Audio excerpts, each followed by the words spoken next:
LDC উত্তরণ নিয়ে already বর্তমান সরকারের অবস্থান আমরা জানি। তারা ৩ বছর সময় পিছিয়ে দেওয়ার একটা প্রস্তুতি বা আবেদন করেছে, যেটা পর্যালোচনার মধ্যে আছে। কিন্তু আপনি যখন সচিব ছিলেন 2026-এর নভেম্বরের মধ্যেই উত্তরণের কিছু প্রক্রিয়া কার্যক্রম আপনি নিজ হাতে করেছেন। এর মধ্যে দু একটা দেশের সাথে চুক্তির আলোচনাও আমরা শুনছিলাম। পিছিয়ে দেওয়াটা কি ভালো হচ্ছে, নাকি উত্তরণ হয়ে যেতে পারলেই ভালো হতো? কি মনে করেন আপনি? আসলে 2021 সালে কিন্তু জাতিসংঘ এটা ঘোষণা দেয় যে বাংলাদেশ, নেপাল এবং লাওপিডিয়ার 3টি দেশ 24শে নভেম্বর 26 সাল থেকে একদম পরিপূর্ণভাবে উন্নয়নশীল দেশ হয়ে যাবে, উত্তরণ করবে এলডিসি থেকে।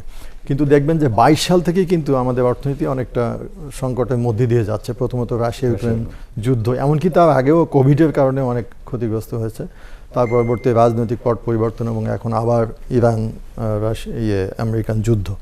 তো এর ফলে এনার্জি প্রাইস অনেক বেড়ে গেছে এবং অন্য ক্ষেত্রেও আমাদের কিছুটা স্ট্রেস আমরা আছে। আর আরেকটি বিষয় হচ্ছে যে আমাদের যে প্রস্তুতিটা হওয়ার কথা ছিল, অর্থনীতি অনেক চাপে থাকাতেও কিন্তু অনেক ক্ষেত্রে প্রস্তুতিটা নেওয়া যায়নি। কারণ কিছু প্রস্তুতি আছে যেখানে আপনাকে রাজস্ব ছাড় দিতে হবে বা অনেক জায়গায় সংস্কার আনতে হবে, যেটা হয়তো অন্যদিকে যদি সবাই অর্থনীতি ব্যস্ত থাকেন বা অর্থনীতির চাপে থাকে, তখন সেই সংস্কারগুলো করাটা কঠিন হয়ে যায়। তো আমার মনে হয় যে প্রস্তুতির ঘাটতি আছে, এটা স্বীকার করা ভালো। এবং সেই হিসাবে 3 বছর আমরা যে চেয়েছি সেটা ঠিকই আছে আমি বলবো। নেপালও চেয়েছে, কিন্তু এই সময়ে যদি আমরা যে সংস্কারগুলো করতে হবে আমাদের যে ট্রানজিশনের জন্য যে প্রস্তুতিগুলো, সেটা কিন্তু খুব সিরিয়াসলি নিতে হবে।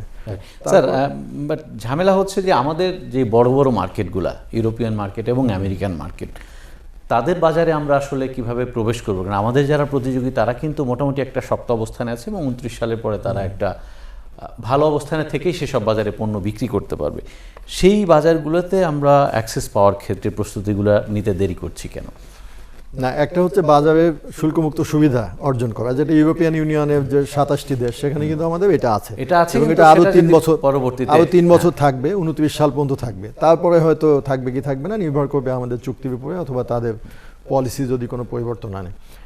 আমেরিকা যুক্তরাষ্ট্র কিন্তু কখনোই এই শুল্কমুক্ত সুবিধা দেয় না, আমাদের কখনো আগে দেয়নি এবং এখনো দিবে না। তো তাহলে তাদের সঙ্গে হয়তো এই ধরনের বাইলেটারাল চুক্তি করতে হবে। জাপানের সঙ্গে আমাদের চুক্তি হয়ে গেছে।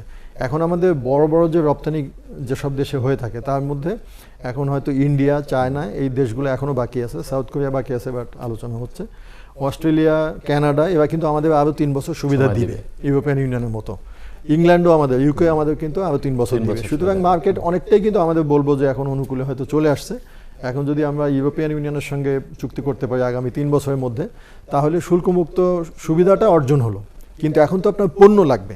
এখন তো আমি শুধু মেইনলি গার্মেন্টস কিন্তু রপ্তানি করি $40 বিলিয়ন বেশি, আর বাকি যেগুলো রপ্তানি হয় তার মধ্যে আরও 3-4টা আমাদের মাত্র 1 বিলিয়ন। তাহলে আপনি বুঝতে পারেন যে কতটা আমার মানে রপ্তানির যে ভিত্তি সেটা কত দুর্বল, যে একটা 40-45 বিলিয়ন আর বাকি কিন্তু যেমন এরপরেই হচ্ছে যে চামড়া এবং চামড়াজাত পণ্য 1.3 বিলিয়ন এরকম। তারপরে কৃষিজাত পণ্য এটা 1 বিলিয়ন মতো কম বেশি হয়। পাটজাতও তাই 1 বিলিয়নের একটু বেশি হয়, কখনো কম হয়। এই তো আমাদের মনে হয়। আর ছোটোখাটো আছে ওষুধ বা অন্যান্য কয়েকশো মিলিয়ন। তো সুতরাং আমাদের কিন্তু পণ্য তৈরি করা দরকার। এখন দেশে বিভিন্ন সেক্টরে কিন্তু মানসম্পন্ন পণ্য হচ্ছে, কিন্তু সেইটাকে এখন বিশ্ববাজারে নিয়ে যাওয়া, তার জন্যে আমাদের যা যা করণীয় সেটা করতে হবে এবং বিদেশি বিনিয়োগও আনতে হবে। আমি বলবো যে আমাদের ব্যবসাকে কিন্তু আরও সহজীকরণ করার দরকার। এই ক্ষেত্রে আমাদের কিন্তু একটা মানে র্যাডিক্যাল পরিবর্তন আনার দরকার।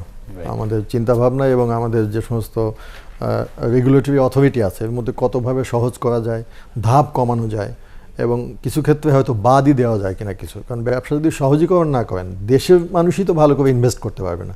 আপনি বিদেশি বিনিয়োগ আনবেন, আগে দেশের মানুষের জন্য তো করার দরকার।